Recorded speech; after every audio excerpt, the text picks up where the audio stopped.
Okay, so remember when I told y'all I had something juicy to tell y'all at the end, right? So I had to, you know what I'm saying? A part of my tarot shit gonna be like, I'm gonna do the little reading, whatever, you feel me? But then I'm gonna give my testimonies at the end of how, you feel me, and overcame some, you know, whatever. It's gonna help somebody. Right, okay, cool. Okay, so last year, I got in a relationship with somebody that had potential. Great potential. And he knew how to sell himself. He knew how to sell himself, right? Because he had me fooled. Okay? He had me fooled. Like, he was on a path of self-improvement. He want something out of life. You know, he want to be successful. He want to, you know, he was, you know, presented as a hard worker, presented as a man of God, presented as all this stuff. I'm talking about real good, right? But red flags, I should have noticed from the beginning, he drink too much. And he just drink beer, but he drink too much beer, okay? Budweiser broke us the fuck up. I'm gonna say that right now. I'm gonna put that right there. Budweiser broke us up. But listen, how he was able to hook into me, and I ain't talking about on no sexual stuff, I'm talking about energetically, how we was able to even be a match for this little amount of time that we've been together, is because of addictions. If I wasn't addicted to weed, me and this man would have never been together. Ever. Because when I just put his ass out, and if he got to move in with you, baby, that's a red flag. Don't never do it.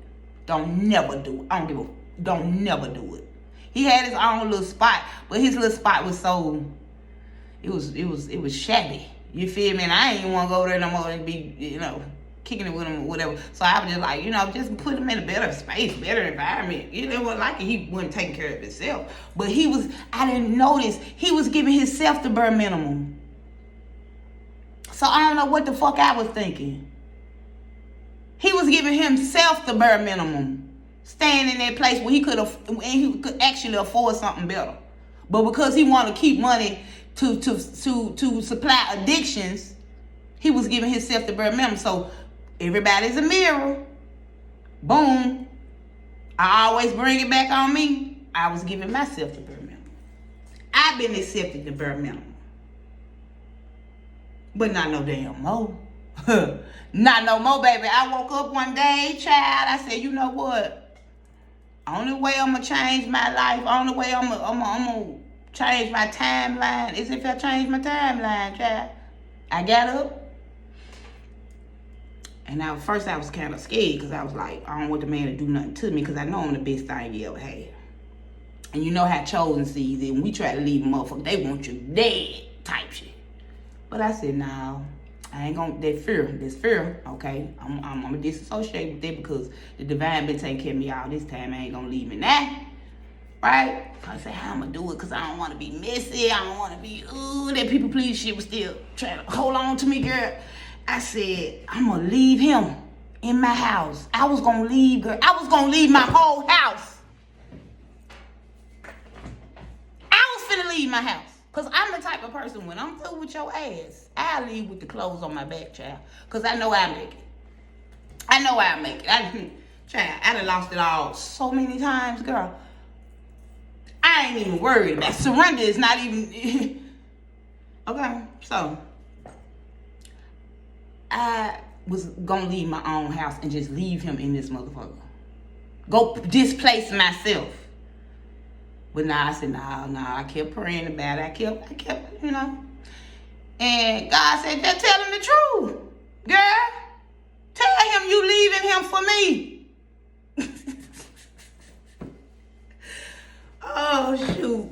And then the Most High Mother said the same thing. She said, girl, pack his shit now.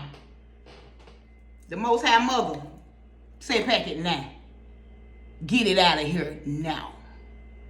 So I did what I did. I got up that morning. I'm like, how am I going to get my key from the dude? So I'm like, damn. I told him I need to borrow the key. I couldn't find my key. So he gave me the key. I said, I don't want to be messy though, God. I don't want to be messy, y'all. Mom and Dad, I don't want to be messy. right? This is why I call infinite intelligence. Mom and daddy, mostly daddy be, because daddy been having to show out lately. But, yeah. So, said, no, just tell him. Pack all the stuff up. Because you got to show action to him. Because I've been telling him literally for months that I don't want to be with you no more. He just won't leave. He like doubling down like, bitch, I'm going to just take over your shit. I'm here. Like, you ain't talking about nothing. That's what made me want to just leave his ass here. But I said, hell, I ain't giving up my damn house. I worked my ass off to get you stupid as fuck. I bet the fuck not. You gonna get the fuck up out my house. And that's on fucking period. You know? You know what I'm saying? So, I packed all his shit up in the living room. And I was being nice because I was going to put this shit outside and just lock the door and let the nigga beat on the door and figure it out. I was going to do that. But when you move with infinite intelligence, when you move with dad and mama, they gonna guide you in the right direction every time. When you move with masculine and feminine, they gonna guide you in the right direction every time. So listen. They said, when he get here, you tell him that you giving your life back to God. You tell him that you done got too far out your spiritual practice, your spiritual work, your spiritual bag, and this relationship is a distraction. Now, if a person want to do something to you, and you tell them you ain't trying to leave for nobody else, you trying to give your life back to infinite source, creation. Ain't nobody that disarms a person, right? Because I'm used to doing things through aggression and violence and you know what I'm saying? But I'm learning to be more feminine. The Divine Mother is teaching me femininity. And so I'm just trying to be obedient. You know, I don't want no smoke, I don't want no drama, because I don't want to have to hurt you. So anyways, he was like, he didn't want to leave that day, right? It was too much of a shock for him, I guess. And he was like, can I just please stay to Friday? And I'm like, listen, you can stay to Friday. But he's like, I ain't going to be in your way. I'm going to stay out your hair. I ain't going to. So he would leave and not come back until he go to sleep. So I ain't really see him. It was like that Tuesday. So that Friday came and he knew he had to roll. And all I kept saying was, man, I hope he don't, you know, since it's the day he really got to get on up out of here, I hope he don't come here acting no damn fool or do no outburst type shit. So I said I wasn't going to even give him when he got off work, he came, I opened the door, I went in my bedroom and I shut the door. And I just let him get his shit and take it on up out of here, right? After he leave, why this nigga took my broom? So you finna try to do some spare work on me? Because of course my hair is in that broom. Right? Because I do my hair and all that kind of shit. My hair is in that broom. You bald head. So what the fuck is you taking my broom for? So now I gotta go in the spirit and see what's what. To see if I have to spiritually jack a bitch. You know what I'm saying? Then he bought me a card for Mother's Day. First of all, I never asked you to buy me shit for Mother's Day because I'm not your mother. Or I don't have no children with you. He took the card. Petty ass nigga. That was my confirmation you did the right thing, girl. He didn't want shit out of life. All he wanted was a Budweiser. Goddamn. And a blunt. And a cigarette. Addictions. If you have addictions and you are chosen one, you know you're chosen.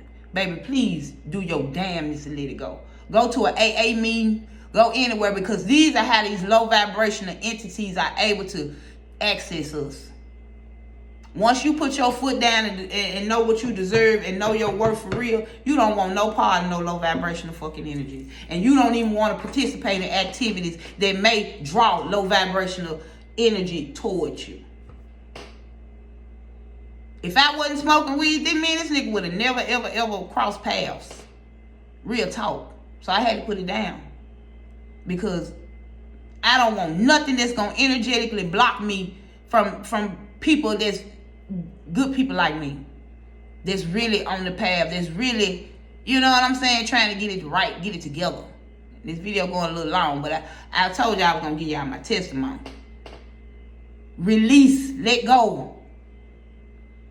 I got an energetic breakthrough y'all could never freaking believe. You think when I'm saying I got a breakthrough, that it's some type of money or something, like, it's not even money or none of that shit. It was an energetic breakthrough. I finally broke that people pleasing shit. Like, I could feel it. Like, I felt that chain break off me. And that also can be accessed through addictions. No matter what you're addicted to. Some people don't smoke or drink. They might gamble. You might eat too much. You might be addicted to your phone. You know what I'm saying? Like, we need to evaluate what we're addicted to and transmute that energy. So, that's what I had to say, y'all now. Okay, next time.